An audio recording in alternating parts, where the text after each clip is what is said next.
ఏం చేస్తుంటారా? రైతు పని. రైతు పని. ఓకే. ఇప్పుడు కూటమి గవర్నమెంట్ వచ్చిన తర్వాత రైతుల బతుకులు ఏమైనా మారినాయంటే మీరేం చెప్తారు? ఎందుకంటే గతంలో జగన్ గారు ఇచ్చేటువంటి పథకాల కంటే కూడా ఎక్కువ ఇస్తామని చెప్పారు. మీరు కూడా రైతులు నమ్మి ఓట్లు వేశారు. సో మరి మీ బతుకులు ఏమైనా మారినాయి? పథకాలు అందుతున్నాయి? ఏమీ మారలేదు. గత ప్రభుత్వంలో అన్నా కూడా రైతు భరోసా అందేది రైతుకి. పంట ఎప్పుడు నష్టపోయింటే అప్పుడే వెంటనే కూడా అందేది. ఈ రోజైతే అసలు ఏమాత్రం కూడా పంట గురించి ఆలోచన కూడా అధికారులకు లేదు. రైతు భరోసా అనేది అసలు అందడం లేదు రైతుకి. 2 సీజన్లు అయిపోయింది, రైతు భరోసా అనేది ఆసూకి లేదు. గత ప్రభుత్వంలో సంవత్సరము డేట్ టు డేట్ పడేది జగన్ పాలనలో.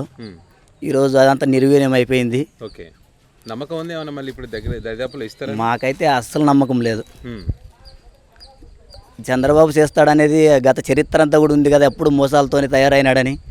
ఈరోజు అట్లా పరిస్థితి ఇస్తాడని మాకైతే ఎటువంటి నమ్మకం లేదు. దేవుని దయ వాళ్ళకి ఏమనిపించిందో తెలియదు. ఆవిడ జగన్ ప్రభుత్వంలో చేసినాడు కదా, దానికి నా రెట్టింపు చేస్తానని చెప్తున్నాడు కదా. మారినాడేమో చంద్రబాబు, ఇవిడు మారిపోయినాడు కదా, మళ్ళీ మారి చేస్తాడేమో అనే ఆశ ప్రజలకి. అది ఆలోచన చేసి వేసినారు. ఇంకా ఎక్కువ పథకాలు వస్తాయని ఆశపడినారు ప్రజలు, వేసినారు. ఈరోజు అవన్నీ కూడా నిర్వీర్యం చేసేసినాడు.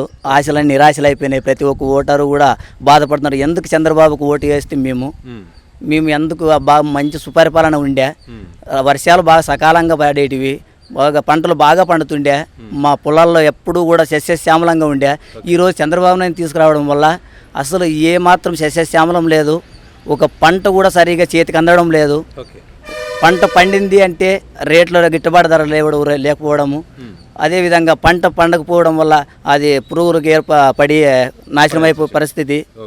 అది సస్యశ్యామలం, రాజు బాగుంటే రైతు బాగుంటాడు అనేది, రాష్ట్రం బాగుంటుంది అనేది ఈ చంద్రబాబు నాయుడు రావడం వల్ల గత ప్రభుత్వంలో కూడా చూసాము. 14 సంవత్సరాలు చూసాము. ఎప్పుడు కూడా మేము వలసపోయినది పరిస్థితే ఉండే. వలసపోయే పరిస్థితి ఈరోజు మళ్ళీ వచ్చే అవకాశాలు కూడా ఉన్నాయి. ఇప్పటికైతే ఏం పంటలు లేవు, చేతికి ₹1 కూడా అందడం లేదు. ఏ పంట పెట్టినా కూడా అది అక్కడే పోతుంది, గిట్టుబాటు ధర లేదు. టమోటా అయితే పోయిన సంవత్సరంలో ₹1 కూడా రావడం లేదు. 1,00,000 ఎకరాకు పెట్టింటే మిర్చి ఇంక అసలు ఇంతకుముందు 40,000 దాకా మా ఊర్లోనే అమ్మినారు ఇంతకుముందు గత జగన్ ప్రభుత్వంలో. ఈ రోజు అయితే ఒక్క 10,000 కూడా మాట్లాడించిన. అవును, 8,000 10,000 లోపలే నడుస్తూ ఉంది. సార్ అంటే ఇప్పుడు రైతులనే విషయం పక్కన పెడితే ఇంకా వేరు పథకాలు కూడా ఇవ్వడం జరిగింది. వేరు పథకాల గురించి నాకైతే సార్ ఫీజు రియంబర్స్మెంట్ పోయిన సంవత్సరం ప్రతి ఒక్కరు మా వాళ్ళు అనేవాళ్ళు, మాకు ఫీజు రియంబర్స్మెంట్ పడడం వల్ల మేము పిల్లలను బాగా చదివించినాం ఇంతవరకు అని అనేవాళ్ళు గత ప్రభుత్వంలో. ఈ ప్రభుత్వంలో రాక ఇంటికి వచ్చి పిల్లలు హాస్టల్ నుంచి ఇంటికి బయటకు పంపించడం వల్ల ఇంటితో దగ్గర ఉన్నారు. ఈరోజు ఇవ్వనందుకు ఈరోజు ఇంటికి వచ్చి కూర్చోవడం జరిగింది. ముఖ్యంగా ఆడవాళ్ళు ఎక్కువ ఓట్లు వేశారనేది ఒక టాక్ ఉంది కదా. అదే సార్, ఆడవాళ్ళు ఏం చేశారంటే మాకు 1,500 నెలకు 1,500 పడతాయి, మాకు ఇంకా అది అందుకని ఏం పని అనే ఆశతో ఓటు వేయడం. ఫ్రీ బస్ అయితే ఇంకా మనం విజయవాడ వెళ్ళొచ్చు, అమరావతి చూడొచ్చు, ఇంకా ఇదేది యాగంటి చూడొచ్చు, మహానంది చూడొచ్చు, శ్రీశైలం చూడొచ్చు, ఇలాంటివన్నీ చూడొచ్చు అనే ఆశ తప్ప ఇంకొకటి లేదు సార్. లిస్ట్ రాసుకున్నారు సార్, ఆశ పడినారు. అదే సార్. అదే ఇప్పుడు ఏమంటారు మరి? ఎప్పుడైనా చర్చ నడుస్తుంది కదా ఆడవాళ్ళు మాట్లాడుకున్నప్పుడు? ఈరోజు ఎంత అద్దమానమూడు అనే పరిస్థితికి తయారైనారు సార్ అదే ఆడవాళ్ళే. ముఖ్యమంత్రికి అనవసరంగా ఓట్లు వేసాం మేము. ఈరోజు వీళ్ళు మోసం చేసిన దాన్ని ఆలోచన చేస్తే తిడతా ఉన్నారు. ఎక్కడ చూసినా కూడా ఇదే మేము మోసపోయినాము అనే పరిస్థితికి వచ్చింది. 11 నెలలకి 11 నెలల టైంలోనే ఇంత వ్యతిరేకత అయితే ఉంది.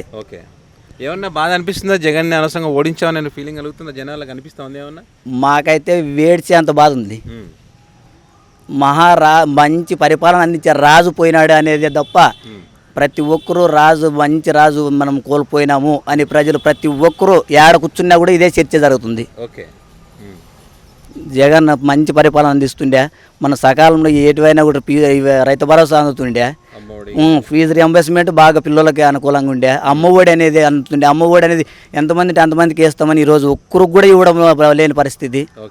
2 సంవత్సరాలు 2 సీజన్లు ఇవ్వాల్సింది, మేలోనే పడాల్సింది, పోయిన మేలోనే పడాల్సింది, మళ్ళీ ఇప్పుడు మే వచ్చేస్తుంది. 2 సార్లు పడాల్సింది, ఒక్కసారి కూడా పడడం లేదు. చాలా బాధగా ఉన్నారు అమ్మలు కూడా, తల్లిదండ్రులు కూడా. మీ ఏరియాలో ఏమైనా వాలంటీర్లు ఉన్నారా ఇక్కడ? లేరు సార్. బయటికి రావడం కానీ వాళ్ళ బాధ లేదు సార్, రావడం లేదు వాళ్ళు. వాళ్ళు కూడా మోసపోయారు కదా. మోసపోయారు. మాకు 10,000 ఇస్తామని వాళ్ళు కూడా అక్కడే ఓటేసారేమో అనే అభిప్రాయం ఉంది. వాళ్ళకు కూడా ఆశ చూపించినారు కాబట్టి వాళ్ళు కూడా అక్కడే ఓటేసారేమో అనిపిస్తుంది. వాళ్ళని అందరూ ప్రతి ఒక్కరిని మోసం చేయడం జరిగింది చంద్రబాబు ఈరోజు. Okay okay. ఇప్పుడు జగన్ గారు ఏం చేస్తే మళ్ళీ అధికారంలోకి వస్తారంటే ఏం చెప్తారు మీరు ఒక సామాన్యుడిగా? జగన్ గారు చేయాల్సిన పనులన్నీ చేస్తూ ఉన్నాడు సార్. అయినా కూడా ఇది ఒక మోసపు మాటలతో మోసపోయినారు ఈసారి.